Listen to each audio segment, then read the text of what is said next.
ஆண்டவர் உங்களுக்கு வாக்கு கொடுத்திருக்கிறார்ல, நிறைய வாக்குத்தத்தம் தந்திருக்கிறார். நிறைவேறிச்சா? அது மறந்து போயிட்டீங்களா? நீங்களே மறந்துட்டீங்க கர்த்தர் கொடுத்த வாக்குத்தத்தத்தை. ஆனா ஆண்டவர் மறக்க மாட்டார் தெரியுமா? தேவன் ஒரு வாக்கு கொடுத்தா அதை மறக்க மாட்டார்.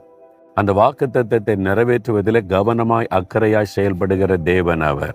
உங்களை பார்த்து சொல்றார், என் மகனே என் மகளே, நான் உனக்கு வாக்கு கொடுத்திருக்கிறல்ல, உனக்கு செய்வேன்னு சொல்லி இருக்கிறல்ல, அதை செய்து முடிக்கும் வரைக்கும் நான் உன்னை கைவிட மாட்டேன், பயப்படாதே.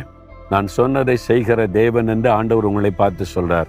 இல்ல ஆண்டவர் சொன்னார் ஒண்ணு நடக்கலையேங்க, ஆண்டவர் சொன்ன மாதிரி எங்க நடந்திருக்கு என் வாழ்க்கையில அப்படின்னு கலங்கி நிற்கிறீங்களா? அவர் சொல் தவறாத தேவன். ஒரு சமயம் டிசம்பர் மாதத்துல கடைசி நாட்கள், நான் நினைக்கிறேன் ஒரு 28ஆம் தேதி நினைக்கிறேன், ஒரு குடும்பத்துல ஜெபிக்க கூப்பிட்டு இருந்தனால போயிருந்தேன். அப்போ ஒரு வாலிப மகள், அந்த வீட்டுல இந்த வாலிப மகள் கேட்டாங்க, அங்கள் ஆண்டவர் வாக்கு கொடுத்தா நிறைவேற்றுவார்ல? கட்டாயம் நிறைவேற்று